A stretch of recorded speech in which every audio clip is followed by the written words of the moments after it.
weather report on the conditions out there right now in the Hadean eon.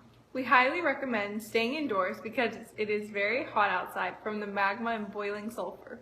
The surface, which is magma, may be flowing through the crust. Watch out for raining rocks and asteroids. Right now, it is too hot, so liquid can't condense to form an atmosphere. The air is mainly nitrogen and carbon dioxide. The reek of sulfur can be overwhelming, so don't make any plans to be spilling anything anytime soon. Because of this, the air is extremely toxic, which makes life impossible. The most common elements around are iron, silicate, and nitrogen. Be careful of volcanic eruptions and incoming asteroid collisions. During the Archean eon, the continents are slowly but surely splitting off and taking shape, so watch your step. Caused by volcanic gases in the air, we are going to have an uncomfortable but certainly bearable weather of 107 degrees. Try to stay hydrated by collecting rainwater that has been forming in the atmosphere. Grab your swimsuit, jump in the water, and observe the beautiful views of the oozing magma from volcanoes. But please do not attempt to feed the first living organisms found in the deepest trenches of the ocean. Grab your telescope and observe the first plants providing the little oxygen in the atmosphere from photosynthesis.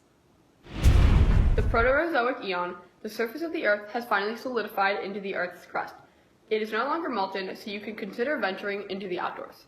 However, be careful because there are glacial ice sheets covering the surface of the supercontinent. The atmosphere is becoming more and more oxygen-rich, so breathing masks are no longer a must. Although you may assume that there was oxygen before this era, there was only a small amount in the air from photosynthesis in previous times. The most abundant chemical elements on Earth at this time are oxygen, of course, because the atmosphere is rich of it. There is also nitrogen, hydrogen, iron, and the compound carbon dioxide. Some hazards to be aware of are freezing temperatures, so dress warm because the temperature is approximately 27 degrees Fahrenheit or much, much lower.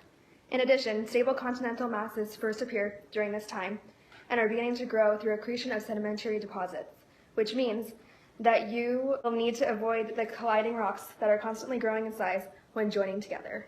Lastly, humans have a better chance of survival at this time than some other organisms who will quickly need to adapt to the influx of oxygen in the air.